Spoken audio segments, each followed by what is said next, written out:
Welcome to the Gavel. I'm Terry Kumi, and this is where we'll take a look at the activities of members of parliament in the past week. For those who may not know, the Nigerian parliament sits 3 times a week in plenary. That's Tuesday, Wednesday, and Thursday. But committee engagements are expected to continue all through the week, depends on the engagement and as the committee leadership deem fit.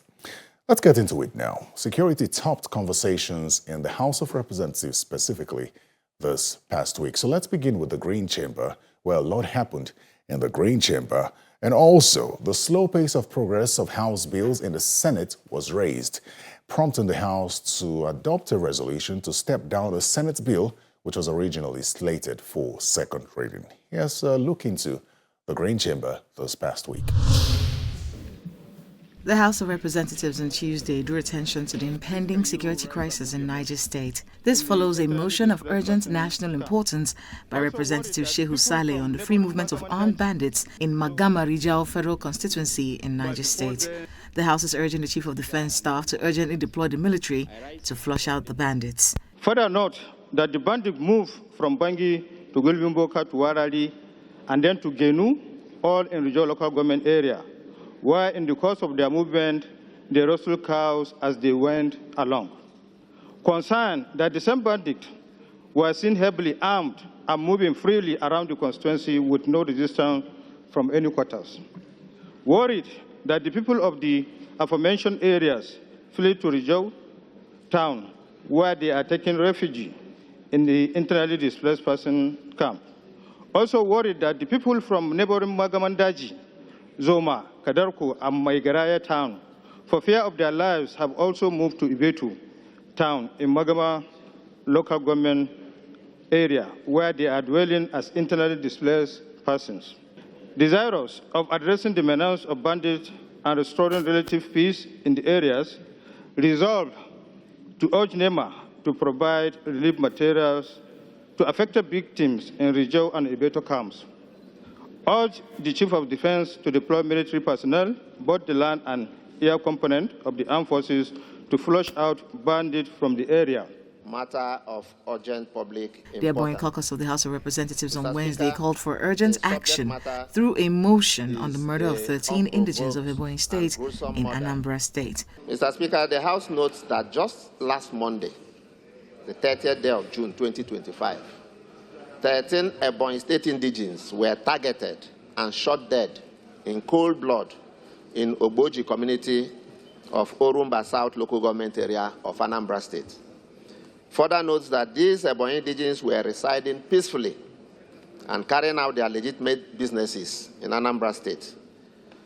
Informed that the attack occurred while members of Aboying community were observing their monthly town union meeting, indicating that the attack was premeditated and targeted against the Aboying community.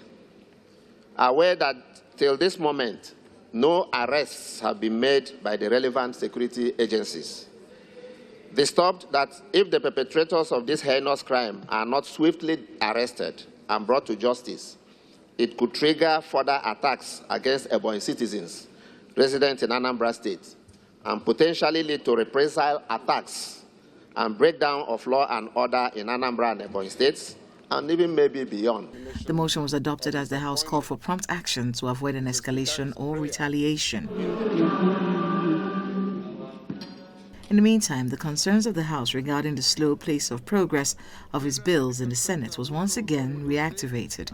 We work so hard here to get bills passed, but the bills are slowed down in the Senate. Honorable Gino, please. We take Senate bills here and make sure that they progress, but we don't get that same treatment at the Senate.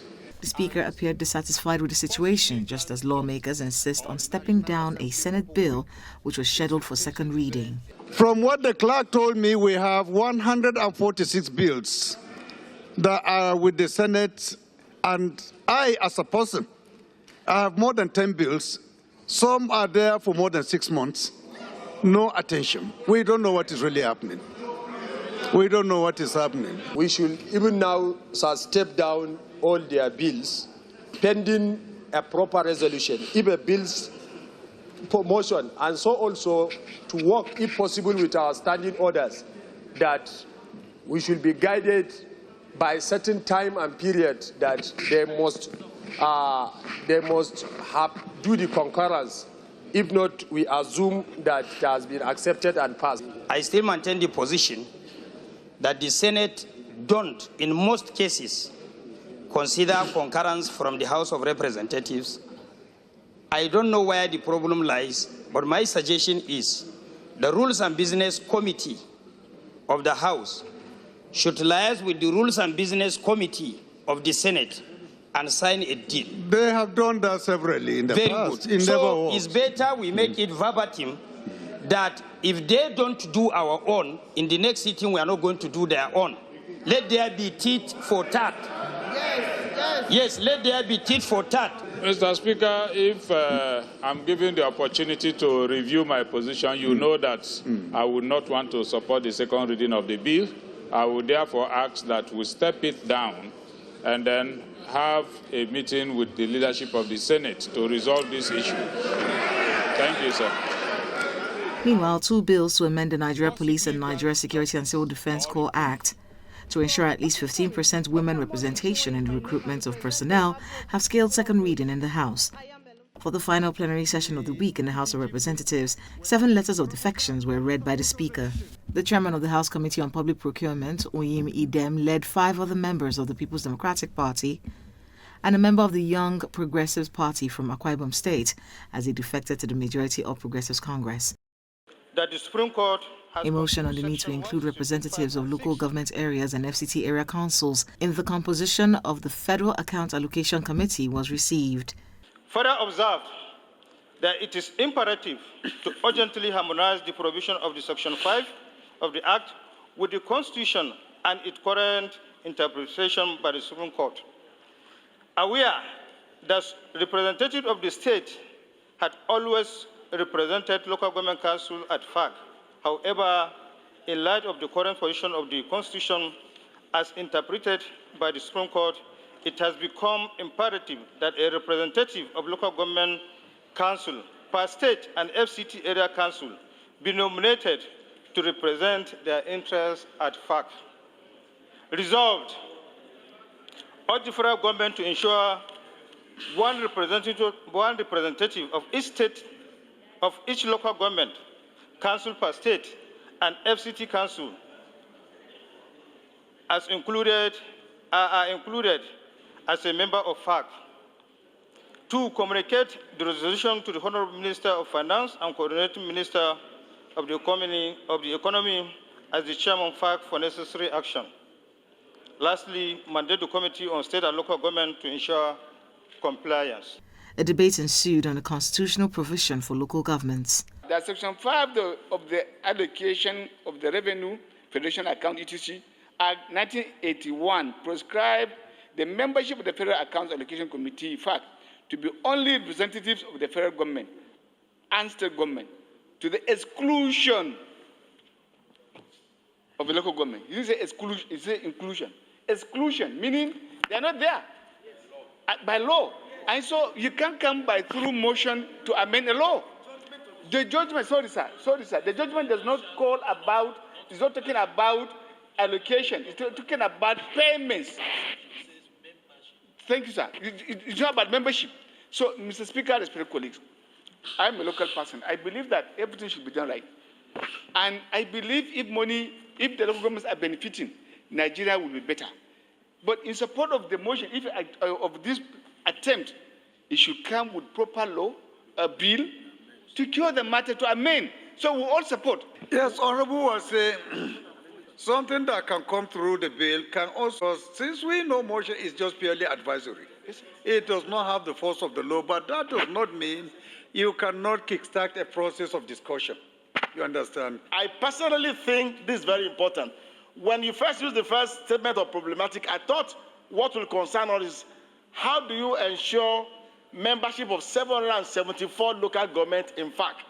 These are issues that can raise concern. The motion was amended and passed. My position, Mr. Speaker, sir, is it will be very unwieldy asking 774 council chairmen to converge on Abuja for fact and sharing, they have their argon.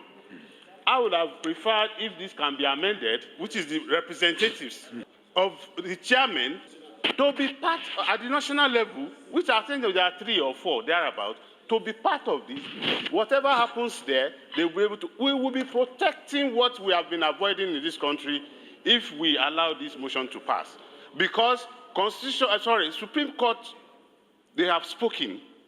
People have been, and even on this floor, we have been standing defending how local governments have been so relegated and not considered. And with this, Mr. Speaker, this House will be writing its name on, with this motion, that we are standing behind them, standing behind the people, and making sure that local government that we know they are at their grassroots, we are protecting them to get what they actually deserve. Those in support of this motion as amended should say aye. Aye. Those against should say nay. The ayes have it. Meanwhile, a constitution amendment bill to create additional local government areas in Imo State scaled second reading. Mr. Speaker, we hope to add 4 additional local governments in Imo State. From the 3 senatorial zones or from 1 senatorial zone? From 1 senatorial zone, Mr. Speaker. All the 4? Yes, Mr. Speaker. Also, a bill for an act to amend the Nigerian Meteorological Agency Establishment Act scaled second reading. Another bill, which also scaled second reading, seeks to amend the Nigerian Technical and Aid Corps Act. It has become expedient at this time. Even, Mr. Speaker, sir, if you permit me, it has become imperative to amend the Principal Act as follows. 1.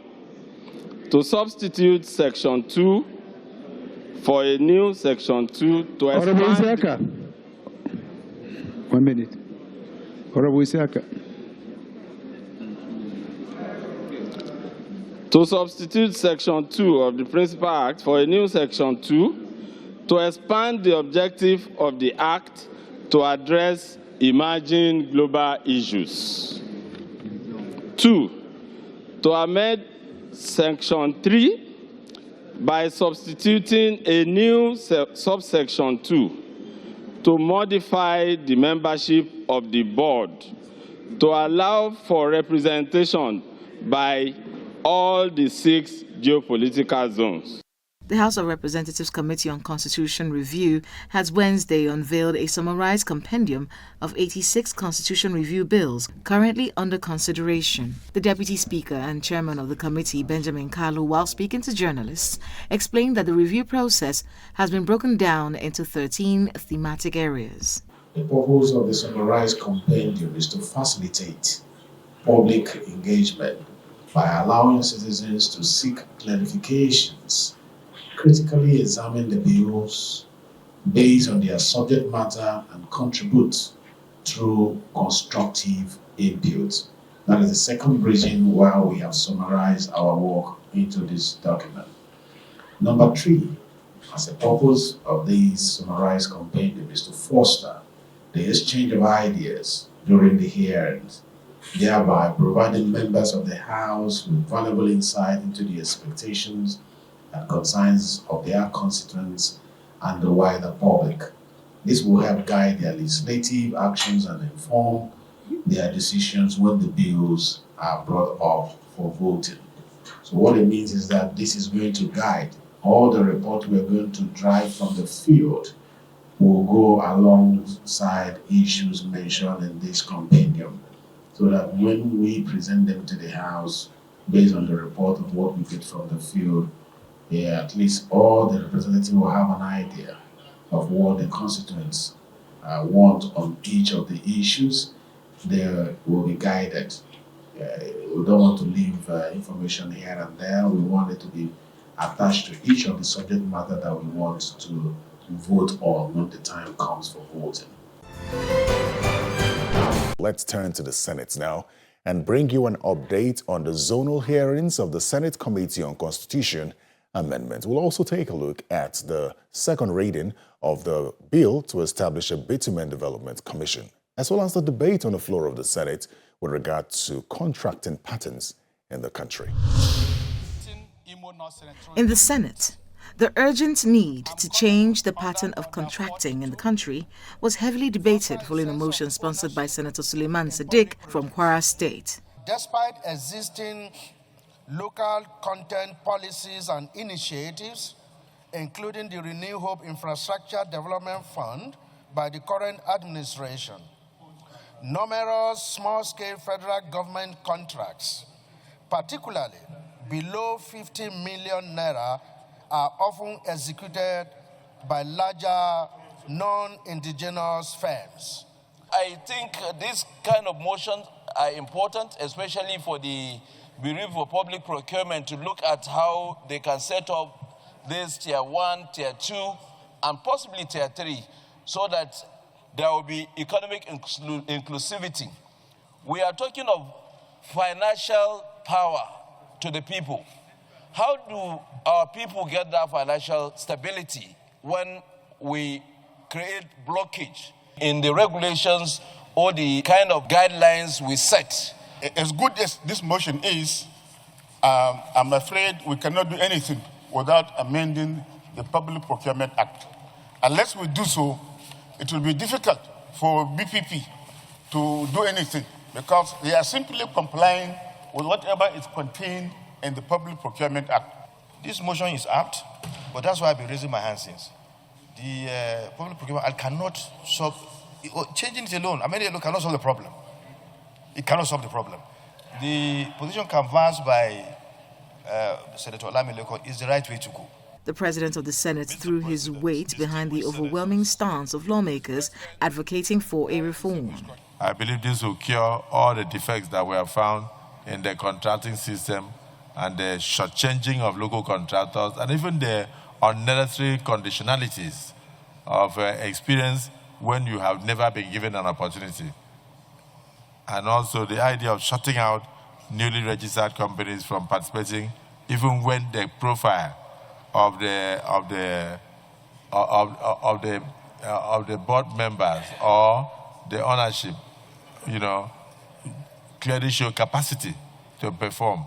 The Senate also passed a bill to establish a Bitumen Development Commission to advance the exploration of the nation's over 42 billion tons of bitumen deposits in the country. That the bitumen being a key component of asphalt used for road and other industrial applications should, as a matter of priority, be extensively harnessed for both domestic and external use to add to the country's revenue for socio-economic development. The bill is subsequently passed. And, congratulations to the entire Senate for their contributions and the Committee on Solid Minerals Development of the Senate for a good job. And also thank our colleagues for their contributions. And I do hope that this will also pass through the House of Representatives for a speedy assent into Act of Parliament. Congratulations. Karu, local government area. The Senate has postponed the zonal public hearing on constitutional review for the Northwest region as a mark of respect for the late elder statesman and philanthropist Alhaji Aminu Dantata, who passed away recently in Saudi Arabia. The announcement was made during plenary by the President of the Senate, Senator Godswill Akpabio, who paid glowing tribute to Dantata's life and legacy. Senator Akpabio added that the decision to postpone the hearing was taken after consultations with stakeholders in the Northwest, and that a new date will be announced following the return of Deputy Senate President Jibrin Barau from Saudi Arabia. Meanwhile, the Senate will proceed with the scheduled zonal public hearings on proposed amendments to the 1999 Constitution in 5 other geopolitical zones. The hearings will take place simultaneously on July the 4th and 5th, 2025 in Lagos, Southwest, Enugu, Southeast, Ikotekpene, South-South, Jos, North-Central, and Maiduguri, Northeast. The hearings are part of efforts to give Nigerians a platform to participate in shaping key national reforms. The Senate resolved to review the upcoming public hearing, the zonal hearing on constitutional amendments, particularly in respect of Northwest Zone, in view of the demise of a very prominent philanthropist and stakeholder, led Alhaji Aminu Dantata. The Senate resolved to observe 1 minute silence in honor of the late Alhaji Aminu Dantata, and also resolved to postpone the Zonal Constitutional Conference of the Northwest to a date to be mutually agreed between the stakeholders of the Northwest as soon as the Deputy Senate President is back from Saudi Arabia. Our guest on Constituency Focus today is Honorable Jafaru Leko, who represents Bogoro Das Tafawa Balewa constituency of Bauchi State. He talks about his constituents, his plans, and their needs.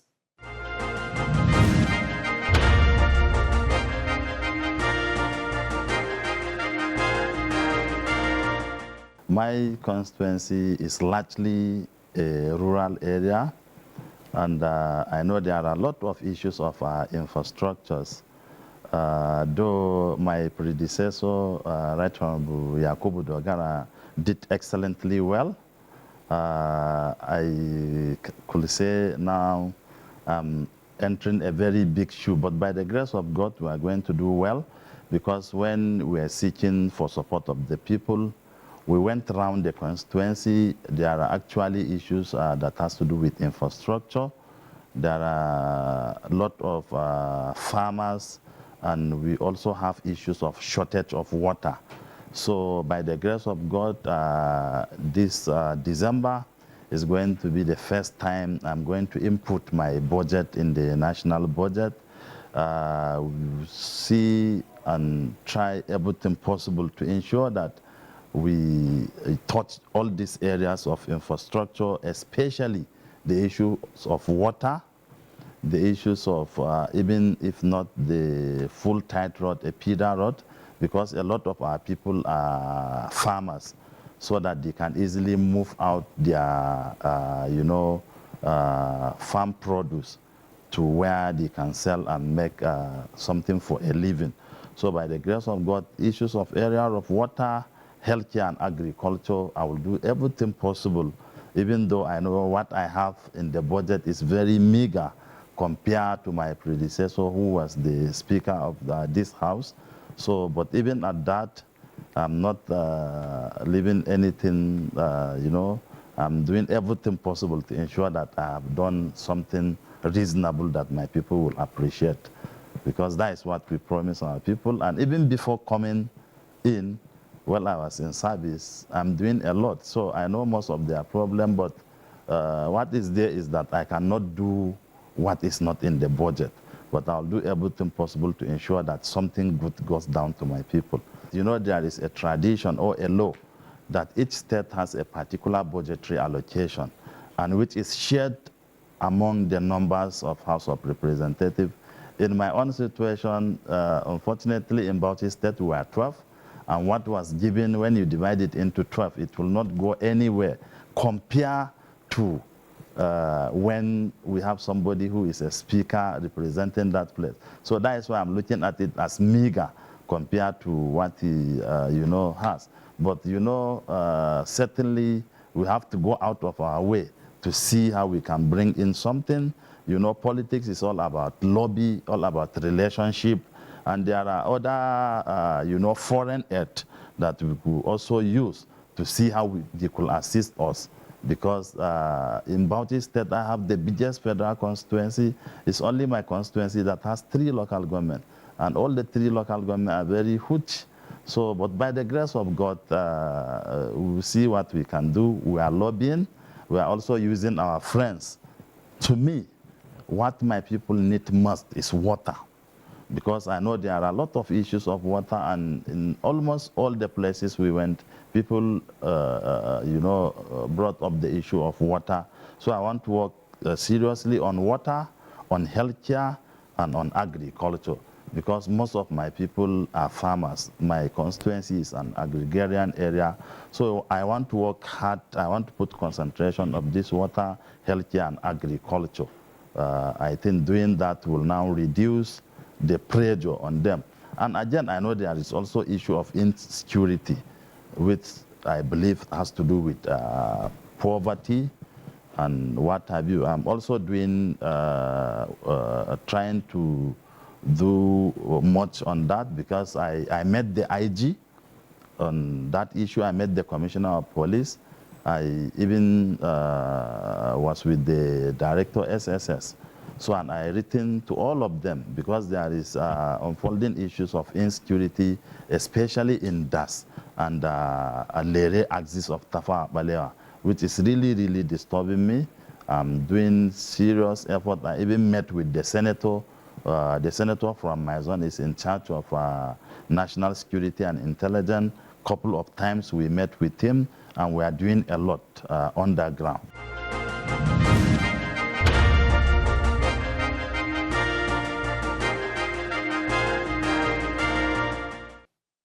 Here's a quick information just before we go on the gavel. Next week, the House of Representatives will not hold plenary, even though plenary will hold in the Senate. And this is because the House plans to hold an open week from the 8th to 10th of July. This is to allow members of the public access to the National Assembly and understand the workings of Parliament. So take advantage of that if you can. Well, that's all the time we have on the gavel. If you'd like to send feedback, do so to thegavel@channelstv.com. I am Terry Ikumi. Goodbye.